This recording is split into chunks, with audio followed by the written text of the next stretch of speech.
Hello viewers, I'm your host Lipakshi Khurana with another episode of South Asia Focus. Let's begin the show.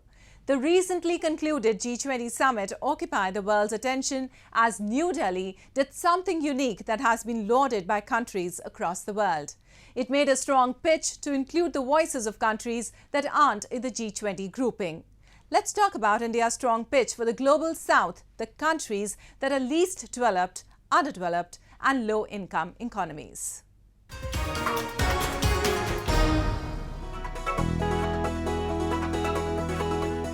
G20 is now G21.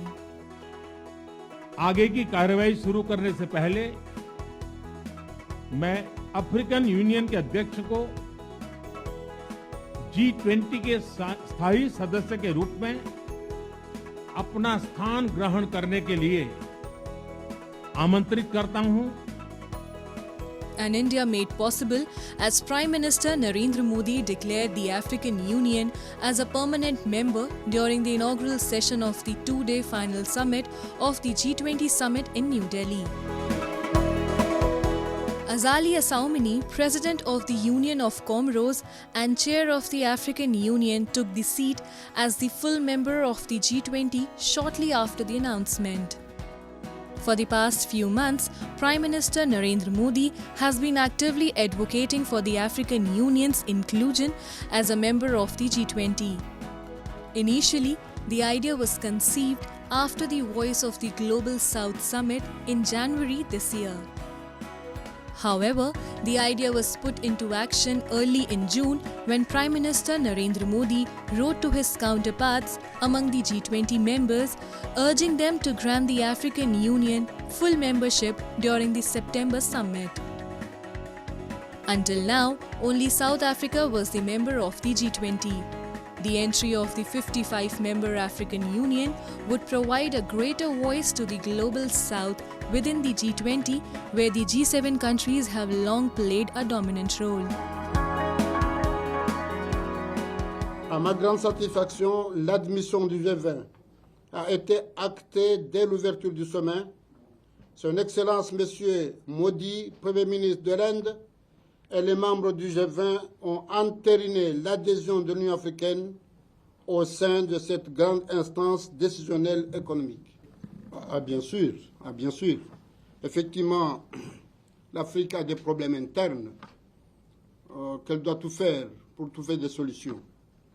Mais avec le multilatéralisme qui s'impose à l'instant T, personne ne peut rien faire seul.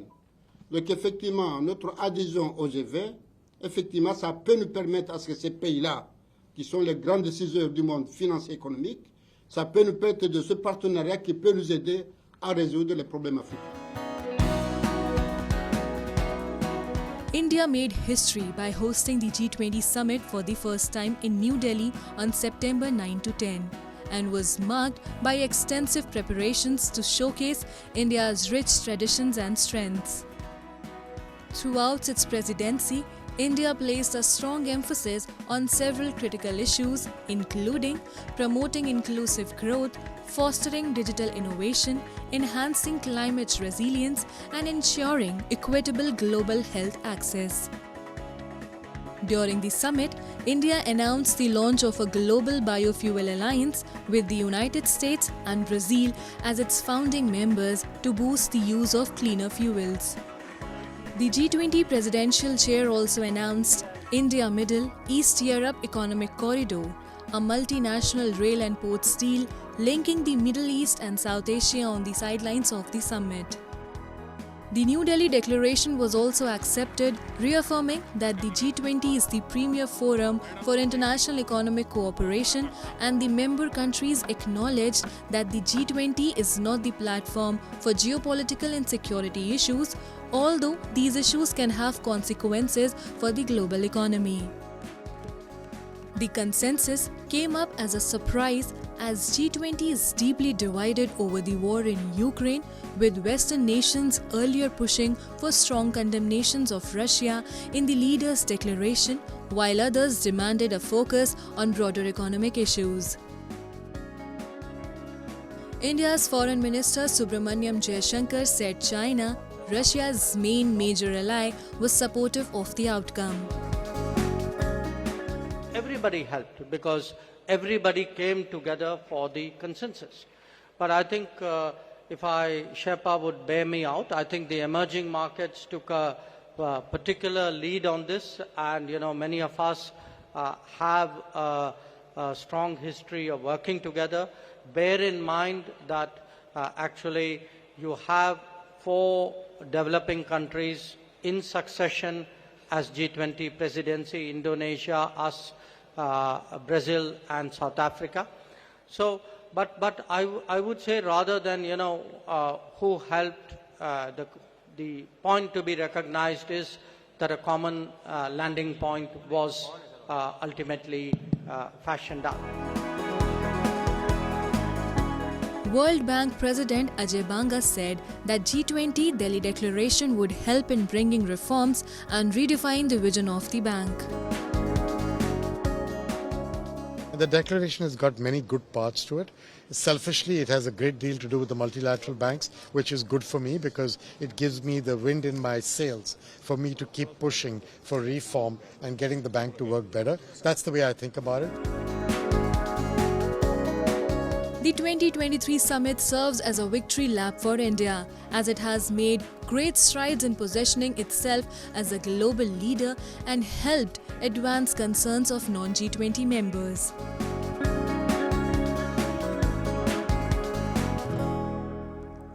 And let's now move to Bangladesh, a South Asian nation currently on the radar of global geopolitics. A neighbour and close ally of India, Bangladesh is witnessing huge investments and diplomatic engagements from China that have sounded alerts to the Western world. Recently, French President Emmanuel Macron visited Dhaka to strengthen diplomatic ties and restrict Chinese influence in the country. We have a report.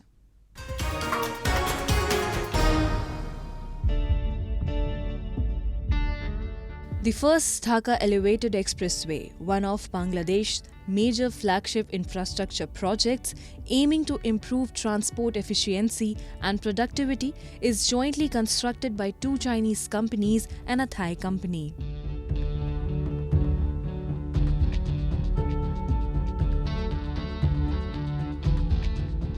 Similarly, a Chinese-built underwater tunnel project in Bangladesh's second-largest city, Chattogram, is set to drive local economic development and promote regional connectivity.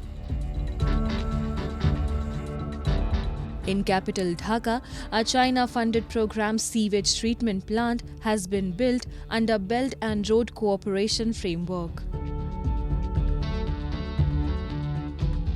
Be it elevated expressway, underwater tunnel or a sewage plant, many mega projects funded by China in Bangladesh is sending alert sounds to the West. French President Emmanuel Macron landed in Dhaka and spoke of Europe as a third way in a region increasingly under the sway of China-US rivalry. Nous avons une volonté commune de préserver l'indépendance de nos pays, de ne céder à aucune pression extérieure et, malgré les conflits en cours, au fond, de garder la liberté qui va avec la souveraineté. Je défends, vous le savez, cette troisième voie dans l'Indo-Pacifique fondée sur le respect de la souveraineté et l'autonomie stratégique de nos partenaires. President Macron's 2-day stopover in Dhaka was part of a French strategy to target mid-sized countries in a region where superpowers such as China, Russia or the US are jostling for influence. The French leader, who Hasina called a breath of fresh air in international politics, came on the heels of Russian Foreign Minister Sergei Lavrov, who visited Bangladesh a few days before the G20 summit held in New Delhi. এশীয় ও প্রশান্ত মহাসাগরীয় অঞ্চলে ভূ রাজনৈতিক স্থিতিশীলতা নিশ্চিত করতে বাংলাদেশ ও ফ্রান্সের নেতৃস্থানীয় দায়িত্বশীল ভূমিকা বাংলাদেশে ও ফ্রান্সে নেতৃস্থানীয় ও দায়িত্বশীল ভূমিকা পালন করবে। Bangladesh has seen frequent high-level visits by China and the United States as both superpowers are aiming to limit the other's gains while securing their own advancement. Such high-level diplomacy reflects the broader geopolitical competition between the United States and China and their efforts to court Bangladesh, a geostrategically significant country situated on the head of the Bay of Bengal. Bangladesh already enjoys close and historical ties with neighbouring India as both countries have understandings in dealing with trade and security issues.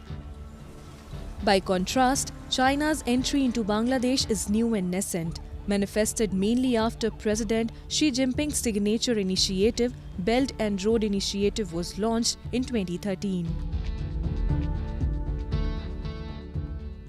Moving on, the relations between Pakistan and Taliban-ruled Afghanistan are getting worse as the key border crossing remains closed between the two neighbours. The trade and people's movement remained halted at the Torkham border crossing for the past several days due to an exchange of fire between the Afghan and Pakistani security forces. We have a report.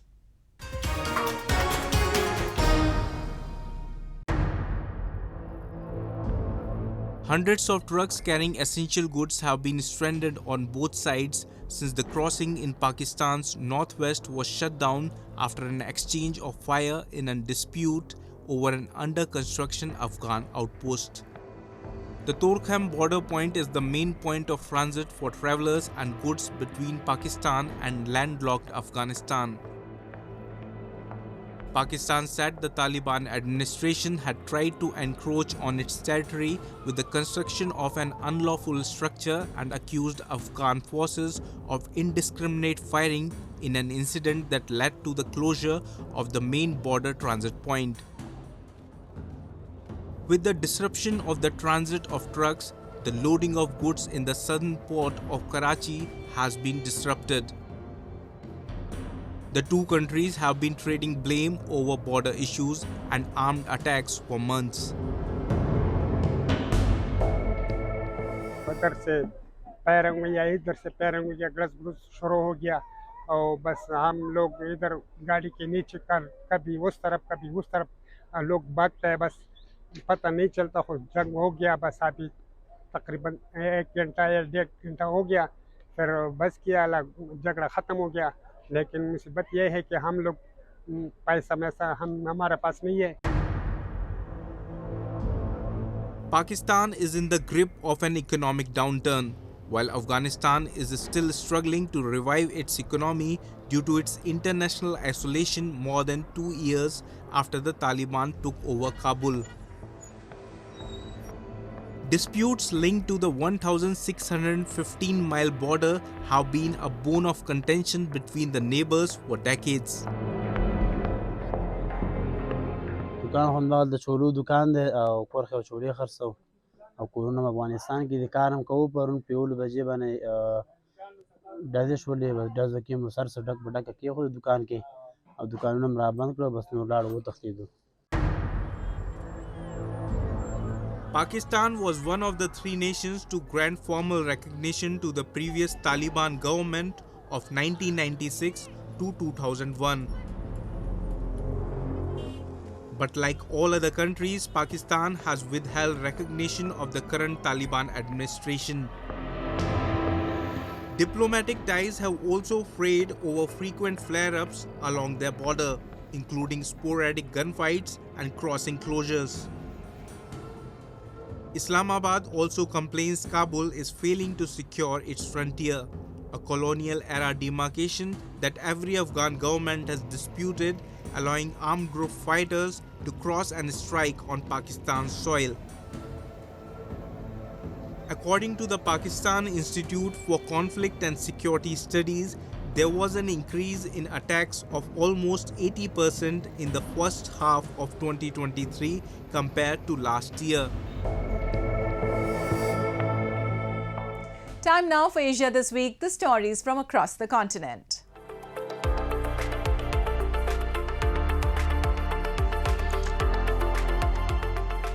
Saudi Crown Prince Mohammed bin Salman held talks with Indian Prime Minister Narendra Modi in New Delhi. Saudi Arabia and India signed several memorandums of understanding to boost economic cooperation and investments in the countries. The two leaders reviewed trade ties and expressed confidence in improving commercial links between the two nations. Saudi Arabia's Investment Minister Khalid Al-Faleh led a senior delegation to the India-Saudi Investment Forum, where the signing of these agreements between the two countries took place. India and Saudi Arabia bolster economic bonds with 50+ agreements. New ports and railway corridors for the Middle East and South Asia will include train links to India. The Indian delegation echoed the sentiment, stating that it felt the time was right to develop the bilateral relationship into an alliance of strength and economic power.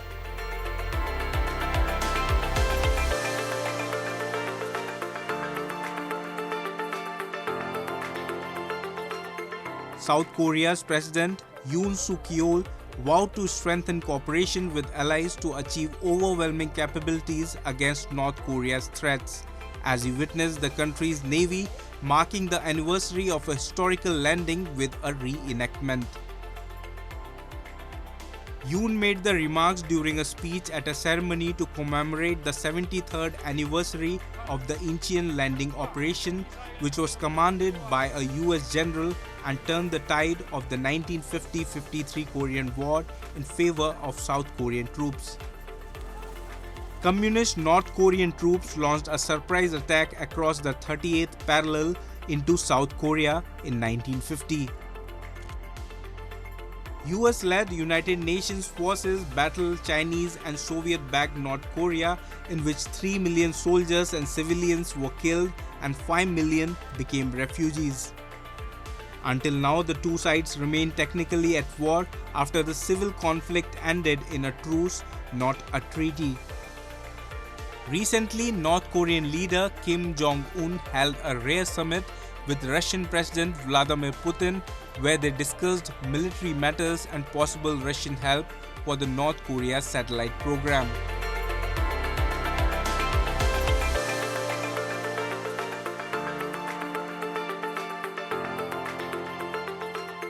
An Israeli company demonstrated its electric vertical takeoff and landing eVTOL, which comes in various sizes, can be a solution in emergency scenarios. The company turned Jerusalem's Hadassah Ein Kerem hospital parking lot into a temporary helipad.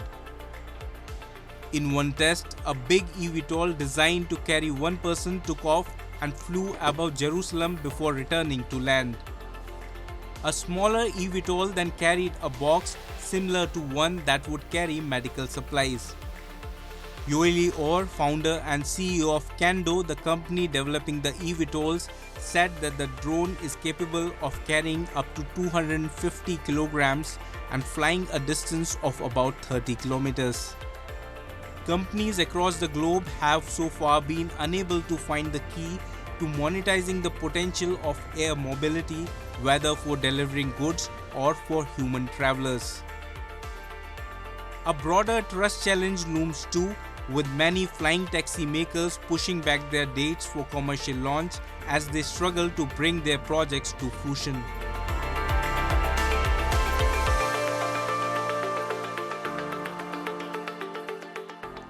Lastly, we take you to the beautiful city of Bhubaneswar in Odisha to witness a mesmerizing celebration of a spectacular event, the Kelucharan Mohopatra Dance Festival. This festival typically features performances by some of the most accomplished Odissi dancers from India and around the world. The festival is not only a tribute to the legendary Kelucharan Mohopatra, but also a platform for talented dancers to showcase their artistry. Have a look at this cultural extravaganza. Odisha is well known as a land of tribes, and every tribe has its distinct song and significant dance form. The Odia music forms a part of Indian classical music. The dance forms of Odisha are among the most famous cultural dances across the country. The classical dance Odissi holds the closest resemblance to temple sculpture than the other existing varieties of dance. The iconic Odissi dance institution, Srajan, Guru Kelucharan Mohopatra Odissi Nritya Basa, continues to host its flagship annual classical dance and music festival in memory of Guru Kelucharan Mohopatra. Its aim is to create awareness and sustain the classical tradition of Odissi dance and music. The 29th edition of the Guru Kelucharan Mohopatra Dance and Award Ceremony was organized by Srajan at Rabindra Mandap in Bhubaneswar. I'm very lucky to be here at this time to be able to visit this festival. The coveted award ceremony hosted 4 evenings featuring the finest dance and music performances with a focus on the best possible mashup of artists and genres. The festival witnessed solo dance performances accompanied by a live orchestra in the first half of each evening, followed by music recitals in the second half. The program commenced with a solo Kathak dance recital by Sheila Mehta, renowned Kathak exponent of the Lucknow Gharana. Her recital comprised 3 eclectic and beautiful dance presentations that stayed true to the integrity of her Gharana. ये एक तीर्थ धाम यात्रा की तरह है. हम सिर्फ नहीं है, बहुत जन आर्टिस्ट को यहाँ पर परफॉर्म करने का, क्योंकि ये एक तरीके से जब ये ऐसे लेजेंडरी गुरु जो आज नहीं होते हुए भी उसकी प्रेजेंस बहुत है, गहरी प्रेजेंस है, और सिर्फ भुवनेश्वर में है ऐसा नहीं है. मैं मुंबई में हूँ, मैं यूएसए में भी रहती हूँ, मेरे सेंटर यूरोप में भी है. गुरुजी का नाम चारों तरफ है, तो ऐसे फेस्टिवल करने से हम गुरुजी को याद करते हैं. और यहाँ आके मुझे लगता है कि एक बहुत ऐसे there are no words to say how nice we feel about it. The event was attended both physically and virtually by several dignitaries, influential citizens, luminaries from the world of art, and audiences from across India and abroad. The entire festival was curated, conceptualized and designed by Guru Ratikant Mohapatra, and the program was well executed by Sri Devi Prasad Mishra. In this new era, the annual event forges a bridge between academia and performing arts and provides the state audience with exposure to the best classical music as well.